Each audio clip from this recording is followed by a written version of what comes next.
Yeah, it's called Conversations with Jeff, not Screaming Matches. Yeah, you and I do not agree on Calvinism. But look how nice we are to each other.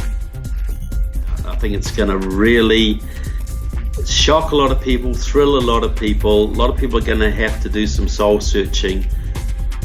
It's like, you know what? What are you doing? You're spending all your time trying to destroy another Christian day because you don't understand what's going on, when you should be out there winning people for Jesus. Right. Thank you for the job you're doing. Thanks for being willing to address these kind of issues. They're vital to the church. I feel sorry for what's coming your way, but God bless you, man. It's a good, healthy conversation, and let's keep growing together in the Lord. People won't change unless they hear the truth, though. And so we need to know the truth, speak the truth. And then the last one I would say is that we need to stay in the truth, no matter what the consequences are.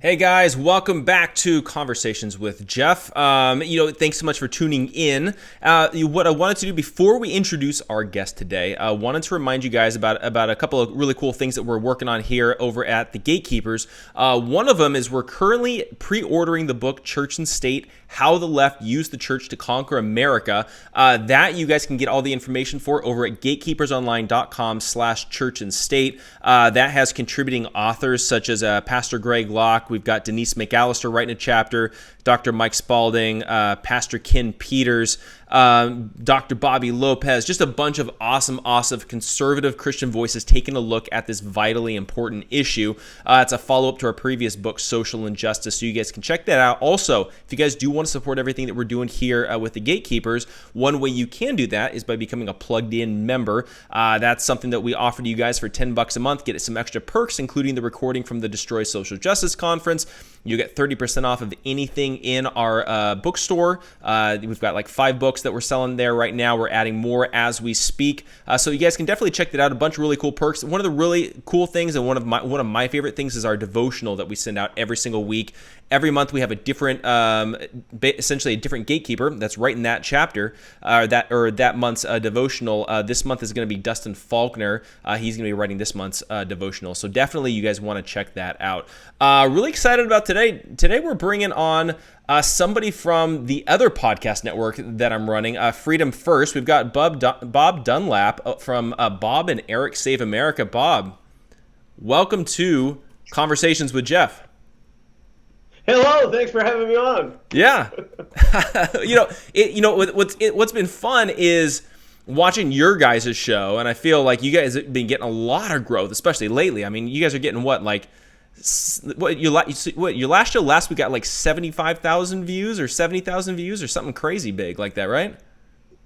Yes, 72,000 views, and then this past Saturday we interviewed Juanita Broderick, and my God, what a great story. She just laid it all out. And I think we're probably hit 80,000 views on Periscope, but I think we're in the top 100 on iTunes podcast as well. Are we not? I believe so. That's the last that I heard. And it's crazy and awesome to see you guys really getting. I mean, you guys are getting awesome guests. You guys are getting a lot of views, a lot of downloads on Apple Podcasts. I mean, that's all awesome. So wanted to back up for people that are getting to know you. How did you guys come up with this idea to do a show together? Well, since this is a religious show, I can really tell you the reason. God put on my heart probably about a year and a half ago that I was going to have a show. So I went and bought a $80 HD webcam that I'm using right now, and I didn't know how I was going to start it. I didn't know nothing. I'm just winging it with God even today. So I met Eric in on Twitter. And I got hooked up with another podcasting group, and they said, hey, do you want to start a podcast? And I said, yeah, but I don't think I can carry it alone right now. I think I could now, but at the time I didn't have the confidence. And I got with Eric, and I said, hey, you want to do a podcast? And we kind of filmed each other just riffing back and forth. And the funny thing is, I didn't realize Eric, it's been his lifelong dream to have his own radio show. So I'm like, hello, God. So it's just stumbled into it, winging it with God. And now that was a different show called The Weekly Wrap Up. And I think we've done 7 or 8 shows now on this new network that I'm on with you guys. So it just keeps growing and growing. So it's really fun. Yeah, I mean, and for everybody as well, make sure you guys are tuning into their show. It's every Saturday morning at 12 Eastern, right? Yes, 12 Eastern. Yes, there you go. It's always weird because I'm always talking to people in different time zones, and so I'm always like, which time zone are we talking here? I know what time it is for me, but for everybody else, maybe not so much. So for you, I think, like a lot of times with your guys' show, you guys are obviously, you're talking politics, you're dealing with, like a lot of the mainstream kind of stuff. But for you, being a Christian and all that kind of stuff, how did you come to be a Christian yourself? Oh, I was thinking about that earlier today. And we'll back up a little bit. When my daughter was going into kindergarten, now looking back, I didn't give my life to Jesus at the time, but now looking back, I realized I had no choice but to put her in a Christian private school. And then I guess it's about 7 years ago, myself, my daughter, and my son went to see a movie called Heaven's for Real. And I've always known there was something bigger out there. But I came out of that movie crying, tearing up, and I'm walking by the popcorn in the movie theater, and in my mind's eye, I was like, that's it, God. I'm sick of driving. You take the wheel. I'm going to punch it. Wherever you want to drive me, I'll go. And he's been driving ever since, because I just find myself driving myself into ditches. Make $100,000, blow it. Make $150,000, blow it. I was chasing money my whole life, really, and did okay with it, but it just left a big hole in my heart until I finally said, all right, I give up, you go. And I've been reading the Bible, reading books about Christ, just chasing him ever since. And another Christian was like, you can't chase God. And I was like, all right, so the terminology is not perfect. I've been studying. I'm obsessive compulsive anyways, and God knew that about me. So I've been learning, and I'm just fixated on learning more about heaven and Jesus, and well, that's what I've been doing now for about 6.5 years.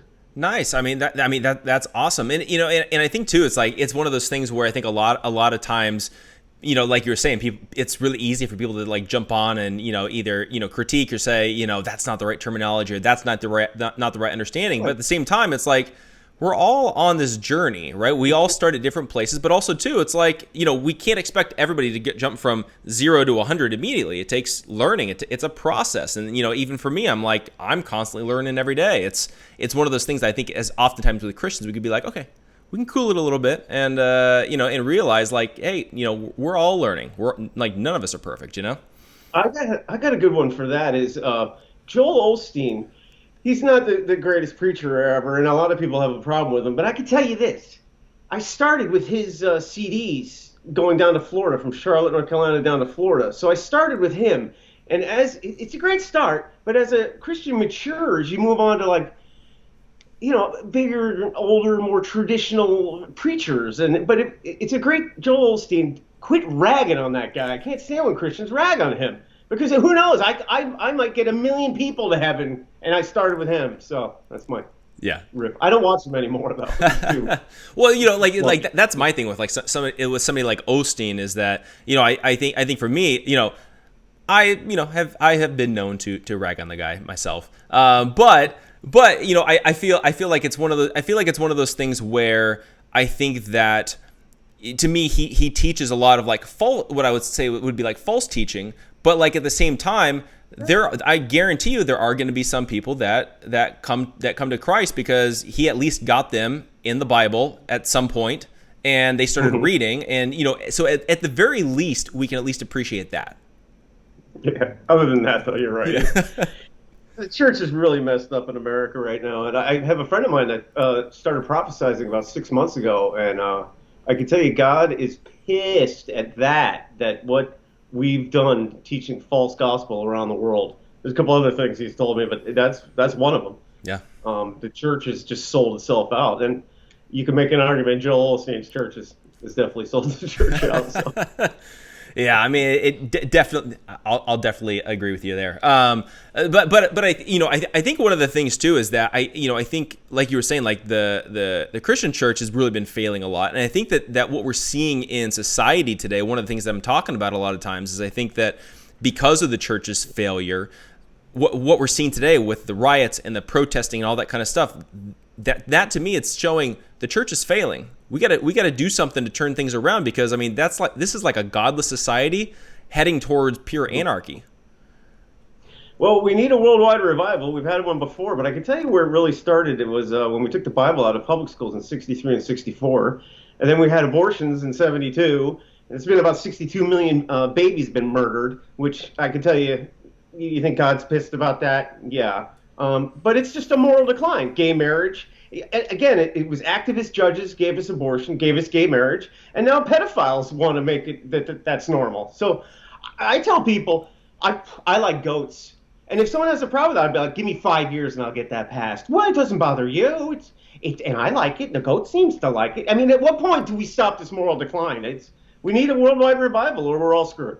Yeah. Well, and I think that's where, because I tend to have this libertarian streak to me within my conservatism, but at the same time, it's like I can only take that so far, because I feel like talking to a lot of my more libertarian friends, they're talking about that from like a moral standpoint, not just like a political standpoint, and that's when we start going down these rabbit holes of pretty much approving anything and everything as long as you don't, quote unquote, hurt anybody else. And that's where, I'm kind of coming back around to being a little bit more, straight up conservative. It's this weird kind of like shift even in my thinking. That's funny. But it's a moral decline. And where does it stop? It stops when God puts his foot down and says enough. He's going to use his COVID to his advantage. He allowed it to happen. You got to realize that. So a lot more stuff is coming too down the pike. But Trump's going to win, and what do you think is going to happen then? I mean, the riots, and I don't know what they're going to burn down, what's left, but whatever. Yeah. Well, what was interesting is that I was talking with somebody. I forget who it was that I was talking to, but it's like somebody associated with like the government and knows things that are going on or whatever. But then they're also saved. And one of the things that they were saying was that with this whole COVID thing, it seems like it was very intentional, even by China, because it seems like that was the perfect opportunity for them to essentially destroy us without destroying our resources. And I think that's where we got to be really careful that we're not allowing them to win this battle with COVID-19, because I mean they're as godless as you can possibly get. Oh yeah, they are. I mean, you can set up an appointment to have a heart transplant over there, because they have those people in jails, and they're just like, oh, okay, Jimmy, come on, you're O positive, you're up, buddy, give me your heart. North Korea is just as bad too, but I have to say, America is worse than China and North Korea, and I didn't believe this until this guy who's been prophesizing told me. We've been spreading pornography all over the world, abortions all over the world, false teachings all over the world, and when he told me this, I was like, yeah, you're right. I guess we are a little worse than China and North Korea. Because in North Korea, if you're caught with the Bible, you're dead. But at least they're not, spreading false gospel. Got that going for them. Yeah. Well, and the thing is that a lot of people, I've heard a lot of people say that, in these other countries, like in China, the underground church is thriving. I'm not saying I want communism so that way we can have an underground church that's thriving. But at the same time, we should maybe appreciate our freedom a little bit more and actually make our church thrive under freedom and not just like take it for granted while they're doing it illegally. I hear Iran is the fastest growing Christian organization or whatever in the world. Have you heard that? I've heard rumors. Yeah, I'm not going to go visit and see what's going on. Yeah. I mean, I'm good here, but at the same time, we're even seeing people like Gavin Newsom and out here in California, and I keep referring to it, out here in communist California, and like literally we're seeing like churches facing arrest, fines. I don't know if you saw today, but John MacArthur's church, because they've been in this battle with the county of Los Angeles, they just lost their lease for a parking lot with the county of Los Angeles as the county actually getting back at Grace for taking them to court and essentially winning in court. It's getting pretty crazy, and then at a certain point you're like, again, I don't want to equate what they're going through and what we're going through here in California with what's going on in communist China, but we're starting to get these kinds of rumblings of let's shut down the church. Well, it's a holy war, and if anybody doesn't see that, they're insane. I mean, Ephesians 6:12, we're not fighting what we can see, we're fighting what we can't see. But you look at the left, and I know there's exceptions to the rule, but the left is godless and the right has God. But there's exceptions. But you can see it. You can have an abortion or go to a casino, but you can't go to church. It's definitely a war on God. The left is having a war on God. And it's funny I say this. I know God wins, but man, this is painful. So. Yeah. Well, so why do you think there are still so many Christians that vote Democrat? Because it seems like the Democrat platform is completely godless. They're representing everything that goes against Scripture, but at the same time, there's a pretty big movement within Christianity and even within mainstream evangelicalism of almost talking as if they're Bernie Sanders or AOC. What do you make of that kind of thing? Well, first off, imagine being a Jewish person and voting for a Democrat. But here's what it is. It's the same with my mother. She watches the news and believes it. Really, when Trump was running, she asked me, Bob, are you a racist? And I'm like, what? Where'd you get that? Why would you ask me that? What it is the mainstream media. If you don't do your own research, and I'll give you an example. She said, Jeff Sessions put the kids in cages at the border. And I said, no, he didn't. Barack Obama did. And she goes, watch, I'll show you. And we looked it up online, and the first 3 websites agreed with that statement. So it's just, they're fighting the mainstream media. It's the lies, and people believe it. And it's the devil. He plays the long game. You got to give him credit. Yeah, Saul Alinsky in the 60s. I don't know if your listeners know about Saul Alinsky, but it's funny. 2 months before he died of a massive heart attack at 66, he had an interview with Rolling Stone, and they asked him, if you go to heaven or hell, what would you rather pick? And he said, hell, because I'd get along with those people better. 2 months later, at 66. Since the 60s, they've been doing this long game with education. They're indoctrinating these kids all through all these rioters went through our public schools. Man, is that to blame education. But the left is great at playing the long game. Drip, drip, drip. Next thing you know, you got a mask on, and you're like, wow, I can't go to work? What's happening? So you got to give the devil credit for playing the long game. Yeah, I mean, that is the thing about the left, is it seems like they have, out of all the virtues that they don't have out of Scripture, the one that they do have is patience. They really do, man. They took over. You talk about the schools. How about the schools are sending home forms to the parents to sign to say, you will not watch what your kids are learning. What? Why not? Because you don't want to know what we're teaching them. It's horrible. That's why I send my kids to a private Christian school.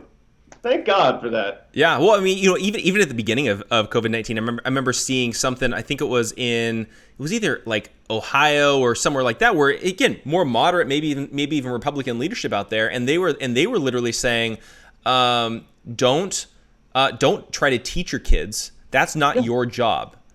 Your job is to play with them. Let us teach them. And I'm like, I'm not quite sure I fully agree with that one. What this is going to come down to, and I've been saying this for a year and a half, but I think most people thought I was crazy, is it's going to come down to a second civil war. We have to take back the schools, and I'm talking kindergarten through PhD, all the colleges too, because God knows those are horrible. We have to take over the entertainment business. We have to take over the advertising business. We have to take it all back by force. I mean, it kind of feels like we're in a civil war now. I mean, especially when that guy got shot in Portland the other day. Remember World War II, I believe, was started with just one guy getting shot. I think it was. So it doesn't take a whole lot of people for God to put his foot down and say enough. Yeah. So that's what I think we need. I think we need a civil war. Yeah. Oh, and the thing is, like, don't want that. But at a certain point, like we're looking at this and we're looking at this election. And I've been having a lot of people ask me, like, what do you think about what's going to happen after this election? And I keep saying, well, number one, I think that in my opinion, and you can correct me if you think I'm wrong, I think that the Democrats are throwing in the towel this election cycle by picking Joe Biden and Kamala Harris. I think that they're trying to lose. They're throwing it down the tubes. They don't care about this election. All they care about is 2024. So I think what's going to happen, Trump's going to win in a pretty big landslide, and then we're going to have 4 more years of this craziness and maybe even ramping it up.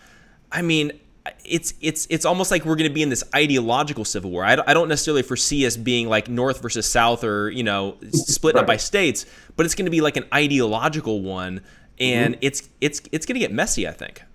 Yeah, a lot messier. I do agree with you. When somebody picked Kamala Harris. When he read on the teleprompter that he was choosing Kamala Harris. Kamala, what's her name? It says it right there, Joe. When they picked her, I thought the same thing. They threw in the towel. She got out of the race before the first vote. She was the worst Democrat in the race. So when they picked her, I mean, if they really wanted to win, they would have put in Big Mike, Michelle Obama. Or, I don't know, somebody other than Kamala Harris. I'm with you that they threw in the towel. I hadn't thought about that they just care about 2024. That's I'm sure, remember, they play the long game. So, yeah, you're right. It's true. But also, too, I keep coming back to this idea that before Trump, it used to be the Democrats and Republicans, they would fight with each other, never accomplish anything, and then go back to their constituents and say they're keeping us from accomplishing it, and then they could never pass stop illegal immigration or fix the border wall or whatever it is. And then Trump comes in and he's like, you guys can't fix it. I can fix it. I'll take care of it. And then I think that's why everybody got really pissed off at him. But I think that with looking towards 2024, they need another 4 years to get an actual candidate. And they also need another 4 years to raise money to get that actual candidate to win. And so I think if they can just keep, the orange man who's bad in office, they've got a shot at 2024, and we can't get complacent once November 4th hits. No. I agree with you, man.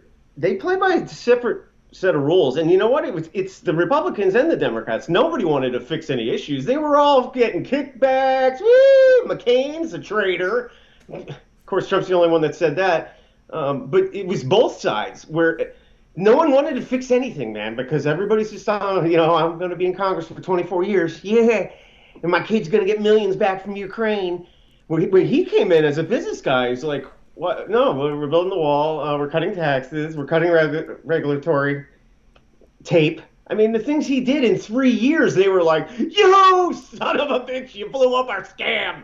It's been going on for 30, 40 years. They have had this scam going on. Remember, Kennedy is the one that said, I'm going to break up the CIA into little pieces. And 2 months later, he got shot in the head. So, yeah.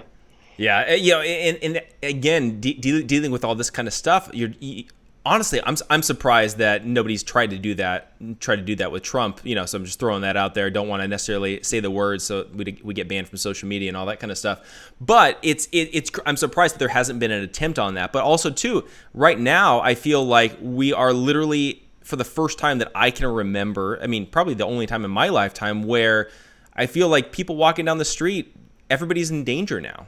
Like, there's potential violence in the streets. There's potential violence anywhere and everywhere just because, you may look like you could be associated with somebody who might possibly have a grandfather who was racist. Now, all of a sudden you are, and you deserve to get beaten up. I don't know if did you see the rally that was going on up in Portland with the lady that was on the megaphone screaming and yelling that the guy who got murdered, it was justified because he was a quote-unquote Nazi and we're taking out the garbage. I'm like, this is a whole different ballgame.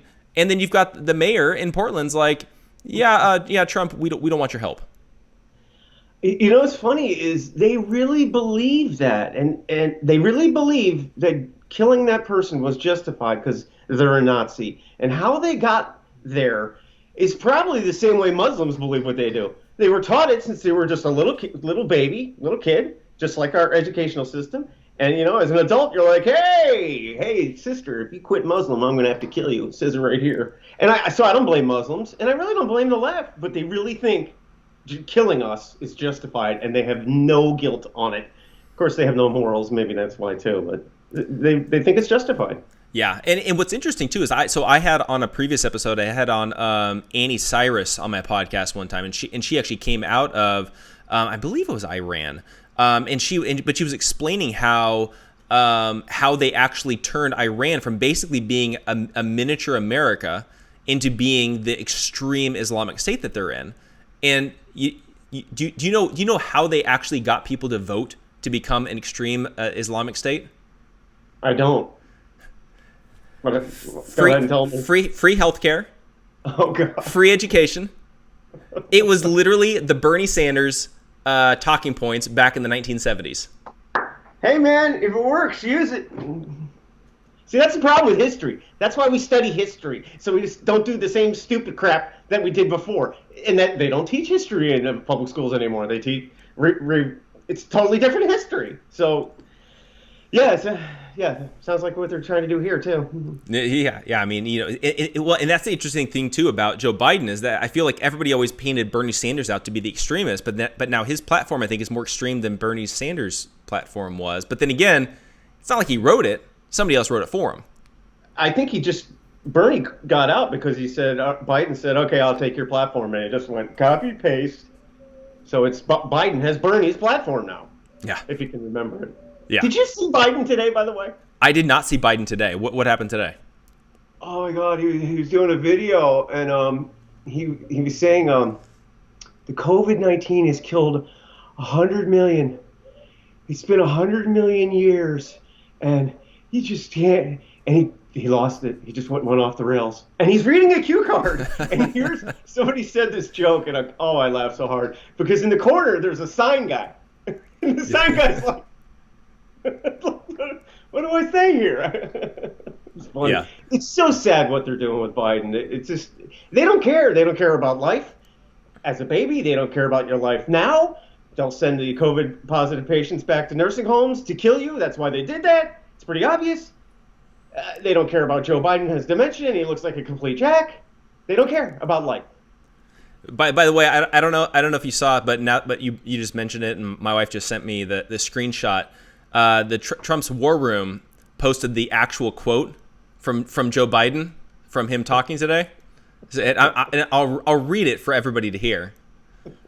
COVID has taken this year, just since the outbreak, has taken more than 100 years. Look, here's the lives. It's just when you think about it. It's really sad. What about his wife allowing this to happen? Pause for a drink. Well, I mean, do you? That's the thing where everybody around him has to know, right? Like everybody around him has to know what's going on. Same thing with Hillary last time around. Like everybody knew she was having these health issues, and there was problems, and they were just propping her up and keeping her going, or whatever it was. And the thing is, like with Biden, you're like, okay, his wife's got to know, the Democrat Party's got to know. At what point are they going to have a doctor come out and say, sorry, he's got dementia? Oh, we already knew that. Like at what point are we going to come in and it's going to be like, okay, this is like one of the biggest frauds in political history? Well, God forbid he wins with enough voter fraud. That'll be the night that we find out that he, I'm sorry, I got to drop out. Camilla, you're up. But there's no way he's going to win. God won't allow it. I tell you, I've known one particular guy before when Trump was running. He didn't like him. His wife hated him because, he's a New Yorker. So if you're not, I grew up right outside of Manhattan. So I love him. Ever since the 70s, I've loved him. He was woken up in the middle of the night and literally heard God say, you have to vote for Trump. Some people actually have heard God's voice or an angel's voice. So from that point forward, he's voting for Trump. His wife in the voting booth, you have to vote for Donald Trump in her head. And she voted for him and cried on the way out. So it was definitely a biblical thing that Trump's definitely there because of God and your vote. Yeah, exactly. Well, what's interesting too is like for me looking at what's going on with Trump is looking at, and this is going to be kind of a little bit of a tangent, but I'll bring it back around. But looking at world history, we always saw Satan was always trying to establish his one world government, one world religion that he talks about in the book of Revelation, right? And we saw him get close, but he always took the strategy of we're going to conquer the world with one particular superpower. So we saw it with the Babylonian Empire, the Roman Empire. We saw it with Nazi Germany. They would always get super close, and then God was like, "Yep, it's not time yet. We're going to pull things back a little bit." And I feel like this was the first time where it was an attack from within. So it was like an infiltration. It was this globalist ideology. We're going to eliminate borders, one world currency, all that kind of stuff. And I feel like with Trump in 2016, that was God saying, okay, it's not time yet, right? So we're going to pull it back and, try again, Satan, get a new strategy, something like that. But I feel like we're still at that fighting period where they're just holding on for dear life. Like, we got to do it this one more time.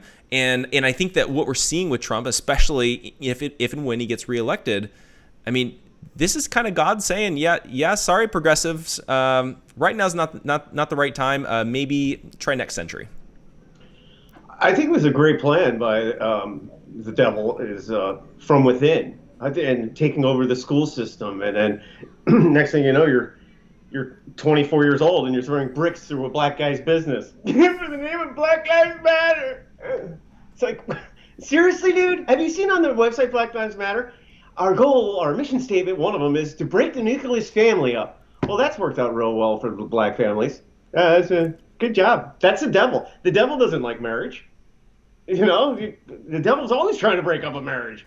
So, anyways. Yeah. Well, and that's the crazy thing when it comes to the left. And I think that it really does show that there is this satanic bent in their ideology, right? Where what the Democrats will do is they'll come in and say, you guys have a problem. The problem is that you guys don't have fathers that are around in your neighborhoods. That's a fact. That everybody historically, Barack Obama confirmed that, Don Lemon confirmed it. They all confirmed it, right?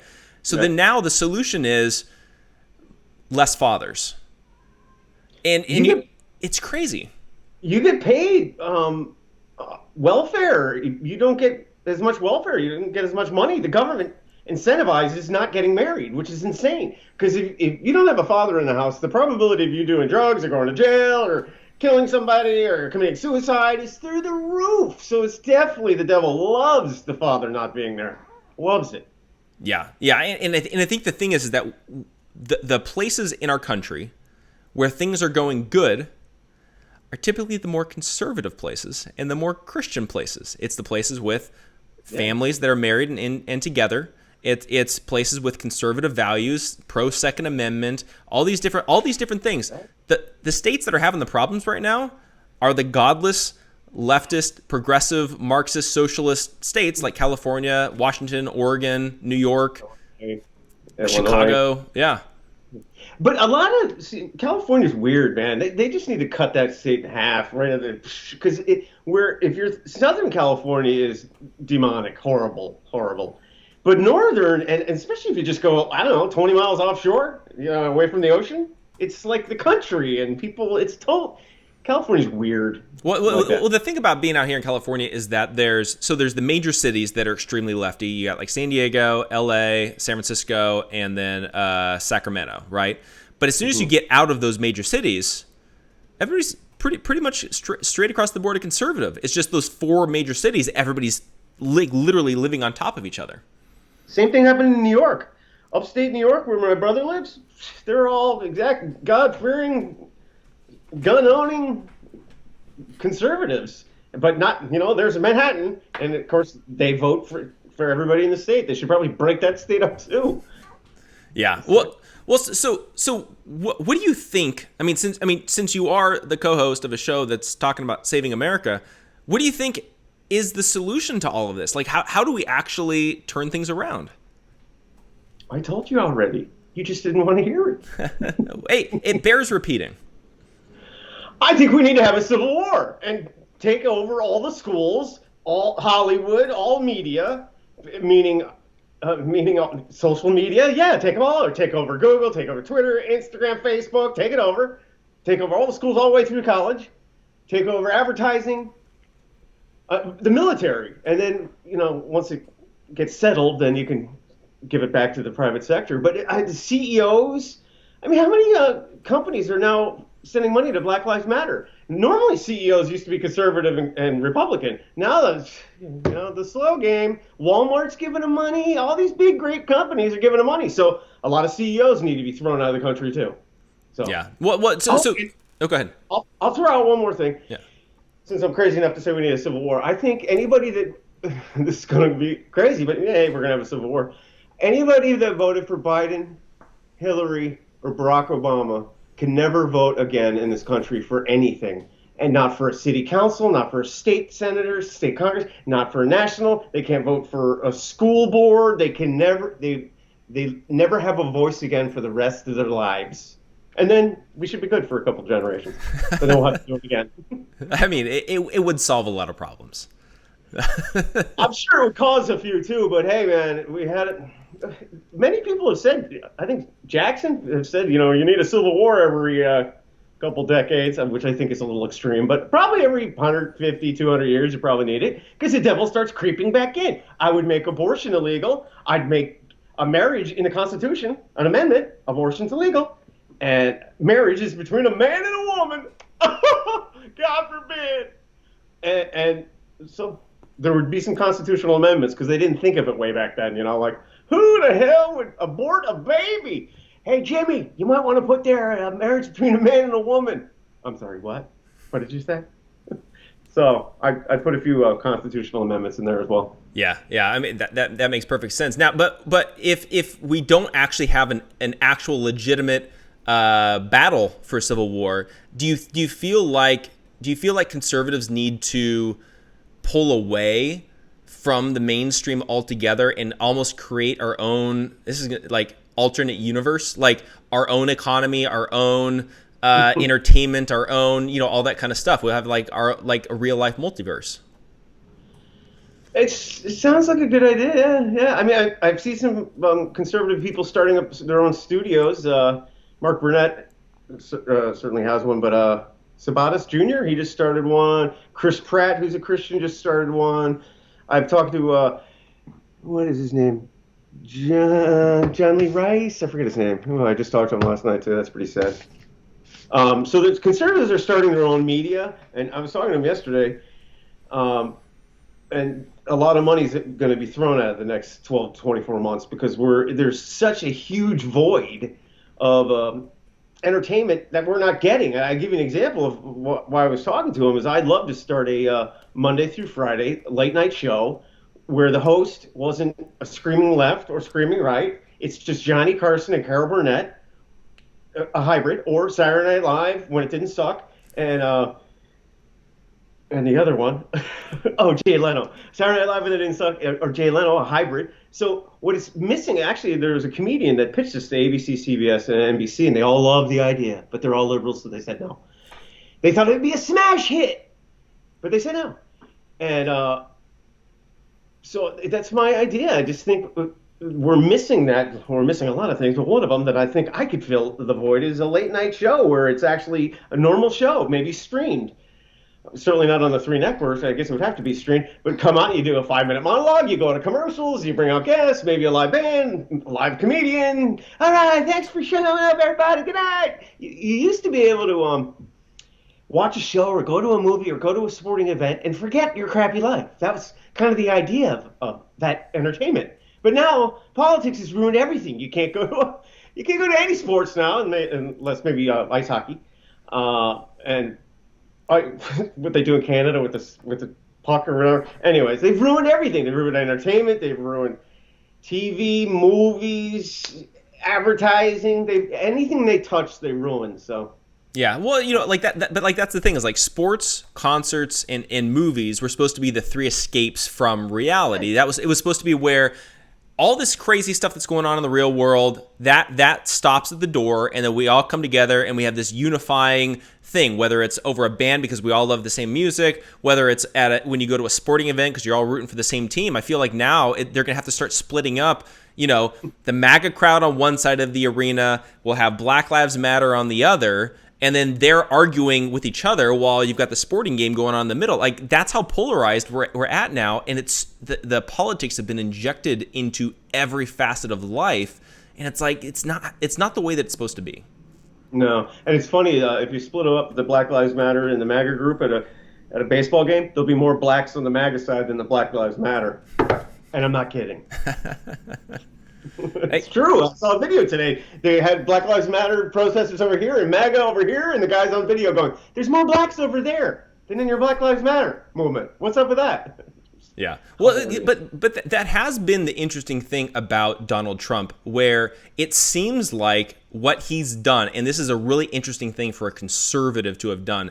It seems like the white evangelicals are running away from him, but then a lot of the minorities are beginning to run towards him. And it's a really interesting change in demographics where, like, there's still a majority of the minorities that are still voting Democrat, but that percentage is way smaller. But at the same time, the white evangelicals, that number is going down. As it's like there's this swap happening. It's really interesting that Trump has kind of initiated that. I didn't know that was the case. I personally, anybody that doesn't like what Trump's doing, where you put the 2 Supreme Court justices and 200 lower court justices. If you don't like what Donald Trump is doing, you're watching mainstream media and you're just brainwashed and you're an idiot. So if you're not voting for Trump after everything he did, and there's a lot of Democrats voting for Trump this time, a lot of first-time voters are voting for him too. It's going to be a landslide. There are so many pissed people right now, and they're not going to say it in a poll. Who are you voting for? I don't know. You're not going to put a Donald Trump sticker in your car. You might get shot. And so it's going to be a landslide. And again, the white Christians that you said are leaving him. Bye. See ya. Yeah. The other side's the devil, so good luck with that. Yeah, well, but that's been the really interesting thing, because a lot of the leadership within, like, the Southern Baptist Convention, so guys like Russell Moore and J.D. Greer and a lot of the leadership over there, they're like, literally, you hear them talk, they sound like they came directly from like a Bernie Sanders campaign event. Same thing with like a big organization like the Gospel Coalition.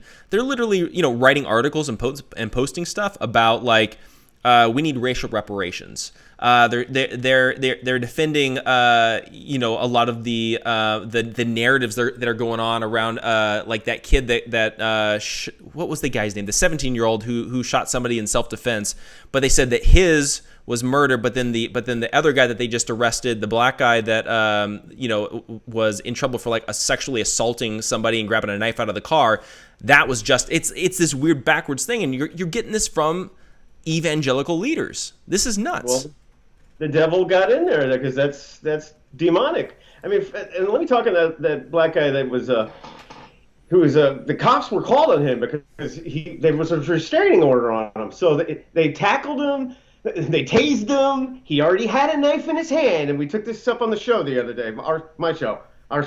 And he already had a knife in his hand, and he opened his door to get something else in the car. What's he gonna get, another knife? No, he was going for a gun. He's not going to have 2 knives. Hey, he was going for a gun. That's it. Now, I wouldn't have shot him in the back. I would have taken a few steps back, but my adrenaline wasn't going through the roof like those cops were. I mean, they just wrestled him. They were just going nuts, so their adrenaline was just through the roof. So I could see where they're coming from, but I probably would have stepped back and let him turn around with the gun and then put 17 in his head to make sure he was dead. Yeah. Well, that's really the hard part. I feel like in all of this that has inspired the Black Lives Matter movement in general is just how little any of this is rooted in reality. And the thing that I feel like I keep having to say is like, okay, let's take a step back before we respond and wait 3 or 4 days for the facts to come out. And then if it comes out that it was actually rooted in racism or something like that, I'm all there. Like, if there's a racist cop, we got to root him out, get him prosecuted, get him punished. Like, we got to do something about that, right?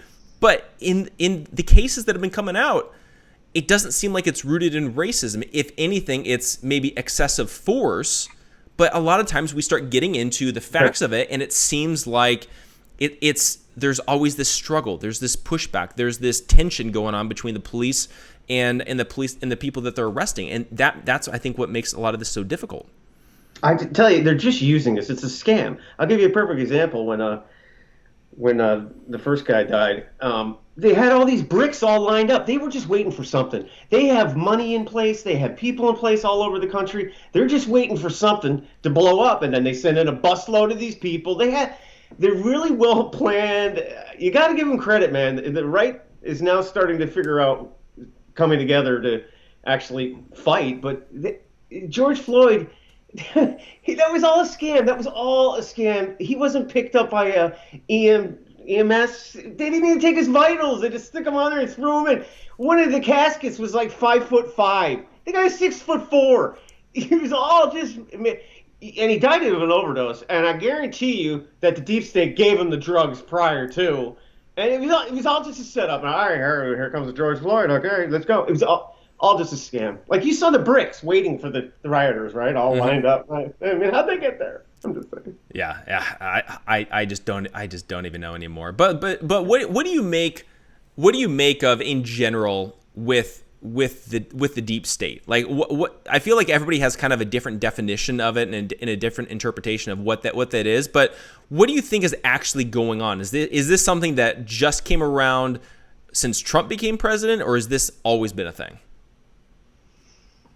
I think it's always been a thing since a couple thousand years ago, even. Nepotism, greed. I had no idea how much greed there was in this world until Trump came along. China has bought off so many professors and with money, and it's just like, well, how about Fauci? There's a $100 cure with hydrochloroquine, and now yesterday I find out there's a 12-cent cure if you buy it wholesale with one pill. I found that out. But Fauci's pushing something else just to make money. It's the big pharma is so evil, and I had no idea what greed has done to this world, and I think it's been like that forever. Look at Pelosi's son has a job, Biden's son had a job, and that's the deep state. It's just you get in and you work the system for your 30 years, you hook up your kids, they all go to Harvard. They all go to these schools, and then you go to Harvard, and then you go here, and then you do this, like I did, So is the deep state real? Oh, definitely, and they're pissed, man. The left, no one knew how crazy the left was until Trump came along, and they really showed their true selves. So I thank God every day that Trump came along. They're nuts, man. They don't care if you die. They don't care. They don't care if 100 million people die. Look what they did to China. That whole thing with China was with the DNC as well, was all timed, planned. I think they went a little early personally, but Monday morning quarterback with the pandemic. I don't think they don't care if 100 million people die. China released that on their own people and then let them fly everywhere, knowing that their own people were going to die. That's how crazy they are. In the deep state, they don't care. 100 million people die for the cause, no problem. Yeah. Well, and I think too, like when it comes to that, like a lot of people say, oh, that's conspiracy theory. That's that just got out, accidentally, right? But what's interesting is I was listening to Joe Rogan's show. He had on Brett Weinstein talking about like the genetic makeup of this. He's like, no, this is actually manipulated. He's like, here's the specific genes in the DNA that's manipulated. This is made inside. He's like, the reason why this is spreading so quickly is because we're keeping people inside, because it was made inside, and it's not made to withstand UV light from the sun. He's like, the safest thing you can do is go outside, yet they're telling us to stay inside. So number one, I'm like, so why are they telling us to stay inside when that is how it thrives? But then also too, one of the other show hosts that we have here on The Gatekeepers, Patrick Wyatt, he was talking about the actual health ramifications of COVID-19 and a lot of the different things that it attacks. He's like, it attacks every single one of our health weaknesses here in the United States. People with diabetes, people with cancer, people with asthma, people with liver disease, basically all the self-induced things that happen because of diet and a lack of being healthy and lack of exercise and all that kind of stuff. He's like, it's almost like it was genetically made to target America's weakness. And so at a certain point, I'm like, I don't like going down conspiracy theories and all that kind of stuff, but at the same time, like this is a huge coincidence if that's all it is. I don't think it's a conspiracy theory at all. I think they're trying to take out Trump, they're trying to take out America, they're trying to do the one world order. I mean, look at Gates. I never knew how evil he was, so I think this is all planned for sure. I think, but I could be wrong, but I know I'm right because I got the Holy Spirit in me.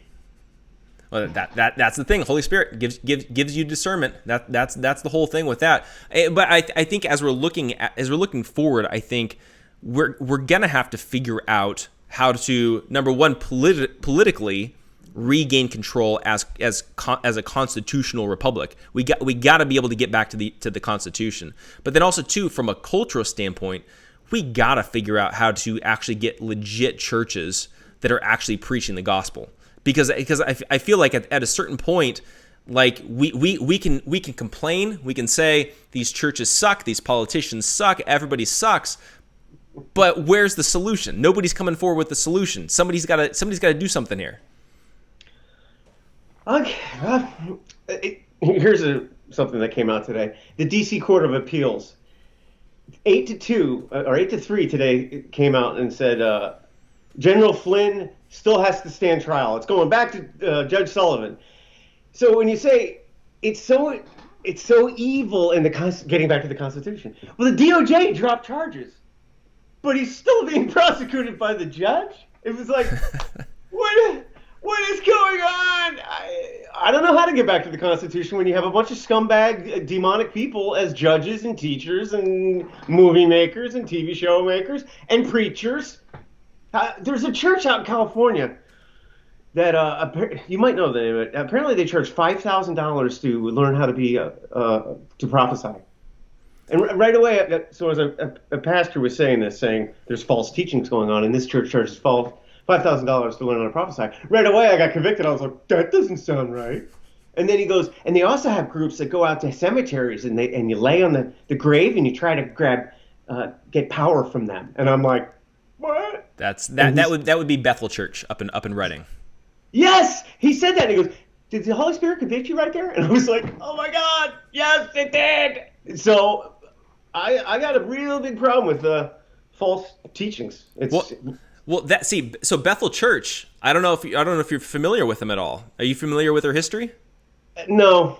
Okay, so they're famous because they had at one point God's presence in their church, and in the form of gold pixie dust.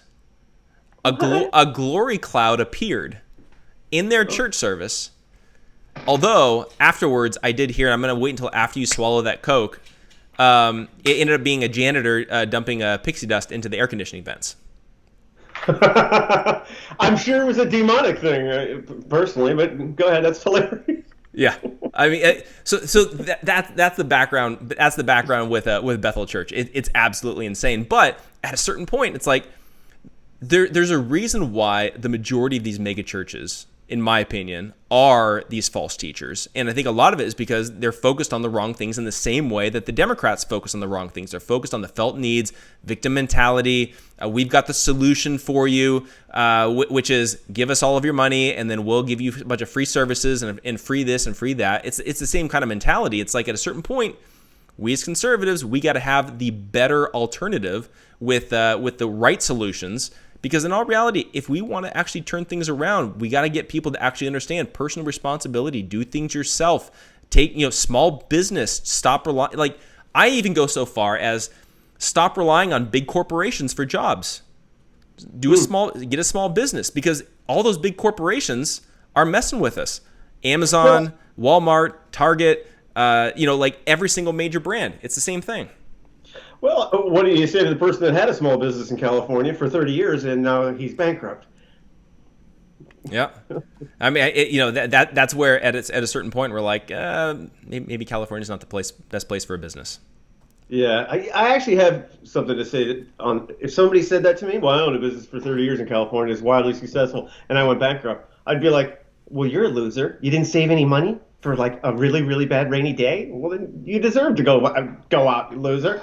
Maybe you didn't deserve it, but I would put a lot of blame on the business owner not having a rainy day fund, personally. But anyways. Yeah. I mean, it's all crazy. It's all nuts. So okay, so we know solution as we're wrapping up. Solution is, in your opinion, we've got civil war. Mm-hmm. So that's solution number one. I would say, in my opinion, we avoid civil war at all costs, but at the same time, I think we are in the midst of an ideological one for sure. It's going to be interesting to see how that plays out. But on an individual level, what do you think individual people need to do more of and focus more on if we're going to take back our country? What? Well, how about me? Do more of? Well, I'm doing the car rally next Saturday. I'm driving around my state capital. Just get more involved. Research stuff yourself and realize that the mainstream media is lying to you. Every time they open their mouth, it's a lie. So you got to really do your own research, and don't go to 3-4 sites to be like, okay, that's it. You got to dig deeper, man, because there's so much evil right now. So I guess that's probably, I didn't know that question was coming, but that's probably the smartest thing to do, or my advice is to do your own research and don't believe the mainstream media. They're lying. So. Yeah, definitely, totally agree. So people want to follow you, and if they want to tune into your show, tell them the best way to do that. Well, my Twitter handle is @SavingWorld88. It's my third account. And I think we're on iTunes. It's Bob and Eric Save America. We're on Spotify and Google Podcasts, Bob and Eric Save America. And then ideally, it's kind of cool to watch it on Periscope because you can see us. And I don't know, it's just kind of cool to see us as opposed to, of course, if you're driving, do the Spotify. On Periscope, are we not first your network? Yeah, Freedom First Net. You can find, so that's where we stream all of the shows on the Freedom First Network over there. So you can definitely check them out. So you guys are Saturday mornings, 12 o'clock Eastern time, 9 o'clock Pacific time. So definitely tune in for that. It's been a lot of fun, and also too, and just a refresher, like this last weekend, you guys interviewed Juanita Broderick, which was an epic episode. I have a signed copy of her book, too. Oh, yeah, I did. Yeah, she's great. Just a class act, man. We're getting some great guests. We're talking to Dinesh, trying to get him. Who knows, man? We'll get Donald Trump someday. Hey, there you go. I mean, I'm waiting for the call myself, so we'll see what happens. I have a dream. Yes, definitely. So, but yeah, Bob, really appreciate you coming on. It's always a blast. We'll have to do it again sometime for sure. But yeah, definitely appreciate it. It was a ton of fun. Thanks, man. Appreciate it. Of course. Thank you. And then everybody else that's watching as well, thanks so much for tuning in. Go over to Apple Podcasts if you can. Subscribe over there here with Conversations with Jeff. Leave us a 5-star review if you can. It really helps with helping us to get found on Apple Podcasts. And then also, too, again, if you guys would like to support what we're doing here, you guys can check out our Plugged In membership program at gatekeepersonline.com/plugged-in. Bunch of really cool perks. Check that out. And then actually, if you sign up for the annual membership, you'll get a free copy of our last book, Social Injustice. So definitely check that out. And then we'll be back here actually tomorrow for another round of conversations with Patrick Wyatt at 5 o'clock Pacific time. And that will be a lot of fun. He's a wealth of knowledge, wealth of information, and you guys are not going to want to miss that. So tomorrow, 5 o'clock Pacific time, right back here on The Gatekeepers, and we'll see you then.